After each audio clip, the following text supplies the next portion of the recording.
you think of society more broadly, what is one issue that we're not talking about enough that we should be talking about more? We need to be having more fun, like good, clean, family-friendly, wholesome fun. We need to be socializing and like creating culture. But I do wish that there was more happening. Like, I feel like we're all spending so much freaking time online.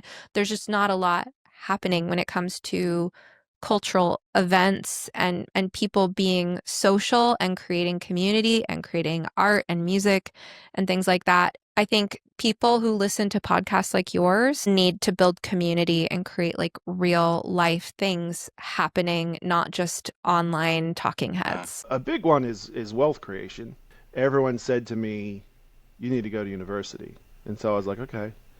And so I did that. And then I got my degree, and nobody cared.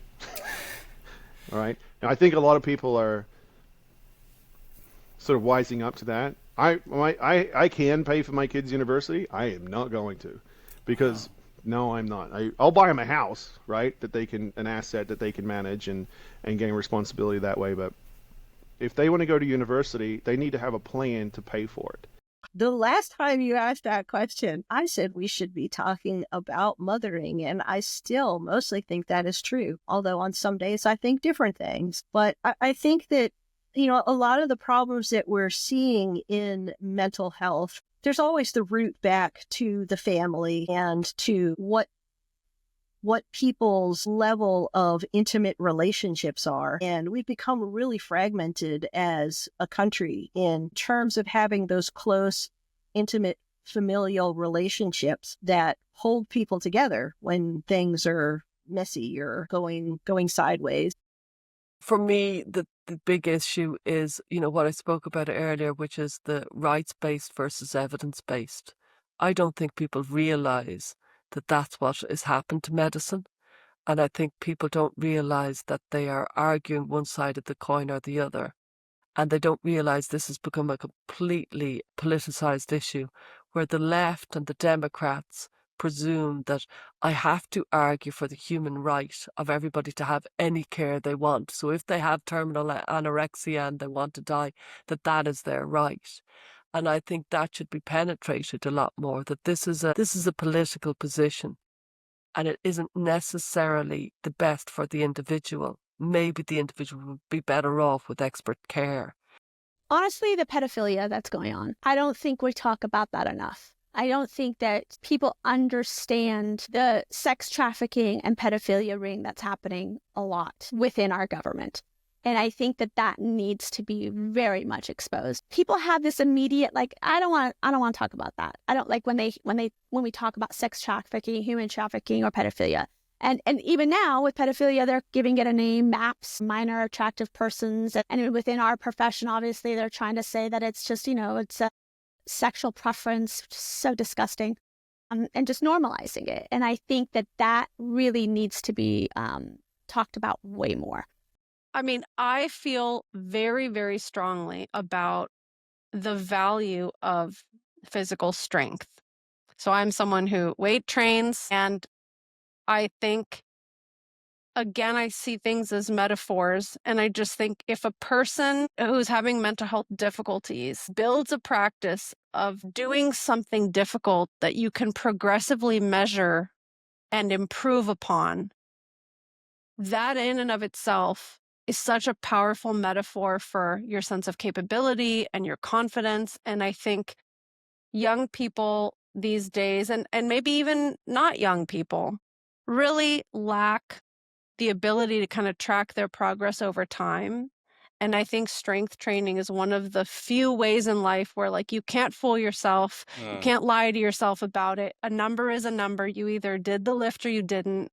And I just think it's such a powerful way of building discipline and seeing yourself improve and being grounded in reality. I think the war on merit and the war on competence is getting to a very dangerous level. And I think that's what undergirds a lot of the issues that you talk about, Ryan, is that it's not just a war on someone, a skin color group or a sexual orientation or a way of living. It's a war on the ability to be good at something. And I think that if that accelerates to a degree that I hope it doesn't, we're going to be in serious trouble. So when anyone says that people who are working hard in anything should not be ahead of where they are, that's an immediate red flag. And I think culturally we're getting to a place where that's becoming unsustainable. And I think that if we allow that to go down the road, then we're in trouble. And hopefully we won't be, but I think that's something that we are not talking about that I think deserves a lot more attention. I would, for me, it would be, how do we start really addressing, the mental health needs of boys and men in an actionable way that's going to make some kind of impact. I think that's what it would be. And, one of the things I'll just end with this is, the this past administration who's about to go out, they were presented with the opportunity to, have a, I forgot what it was called, but, an organization, a government organization focusing on the needs of, boys and men, as well as girls and women. And what they opted for was completely to just write boys and men out of that and just focus on girls and women. And I think, if things are going to have to change at, policy level, but also just by doing some grassroots work and saying, hey, I want to make the work I'm doing on a daily basis somehow more inclusive, and reaching out to these individuals who typically, as we said, would never seek out treatment.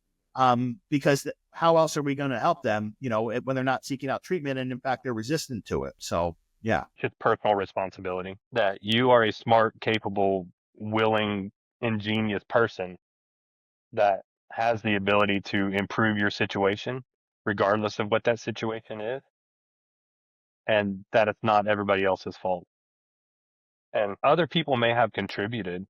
There are some bad things that have happened to people for hundreds and hundreds of years. But for some reason, it seems like we've gotten much worse at it in the last 30, 40 years of figuring out how to, that sucked, and my childhood sucked, and my marriage sucked, and then accept that as a reality and then move on and improve. I feel like we often get stuck in a victim mindset versus personal responsibility and growth kind of mindset.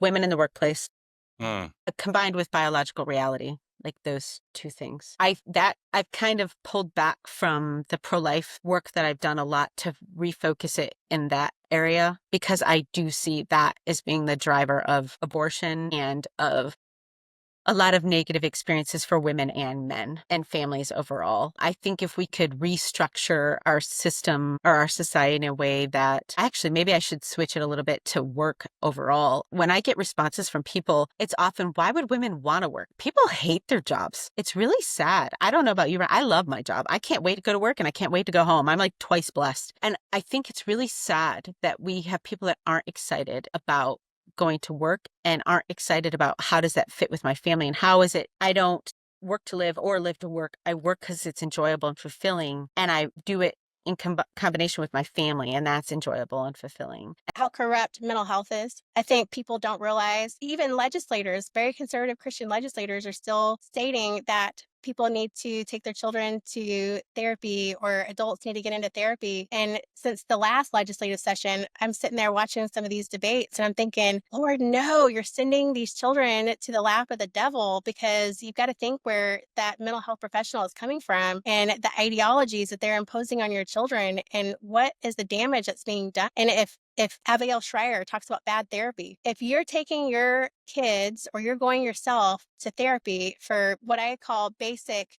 everyday problems, then there is a good chance they are planting seeds to generate false narratives or false memories. Creating problems where problems didn't exist. Those are the people that need to be referred out to go talk to their pastor or get into a group where there's going to be some healthy dialogue for them to heal. But we need to be talking about how corrupt mental health is. The hatred and neglect of men. Simple as that. Maybe there are specific issues, as I've touched upon, under that heading that need addressing more. But yeah, it's the hatred and neglect of men. That, the issue of misandry.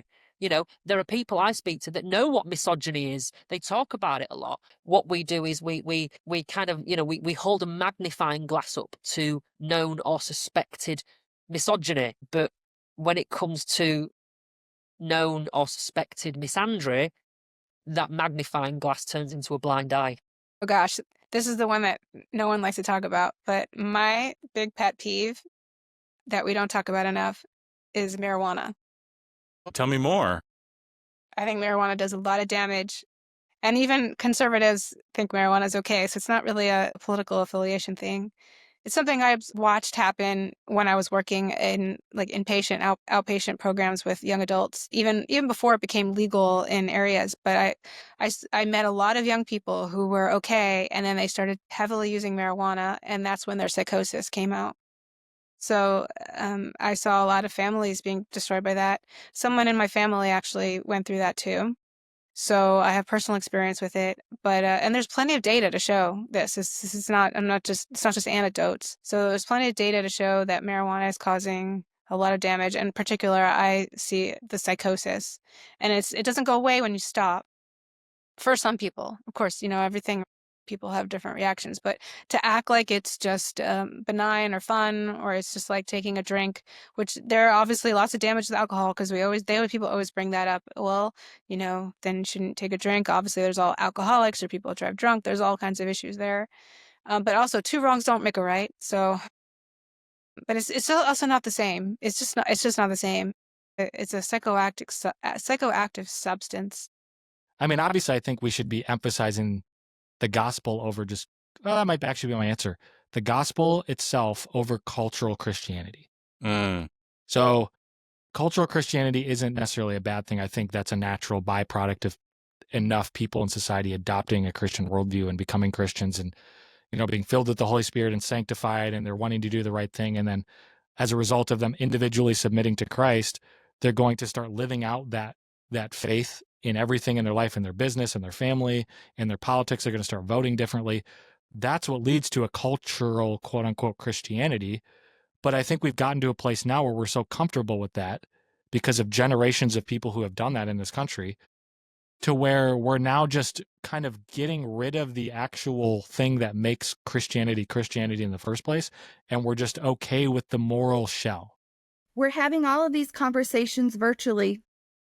We're having all of these conversations not with our neighbors and our communities. And so we're having these we're hashing them out on X, and we're making short clip TikToks of our opinions.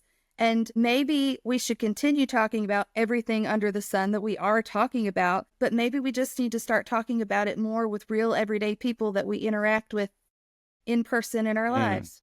I think what we don't talk about enough is the bias of social scientists, and specifically people who are helping the vulnerable, because our bias is going to impact them, not only them, but us as well. If I, as someone who might describe myself as more of a centrist, do not feel as able to speak out, it's going to be a self-feeding loop where people in the classroom feel confident talking about these things but not other things.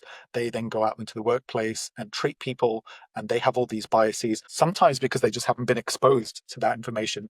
Then the client, in some way or another, is going to experience that, most likely, especially if that therapist then feels like it's very important for them to, in one way or another, push that agenda. So I think the political bias in psychology is a problem, not just for the masses, for society at large, because we're telling people about, the nature of humans and what's going to keep us healthy from a mental health perspective, but also as people in the field, our own safety and being able to talk about it is important, because otherwise we're just leaning into the brainwashing.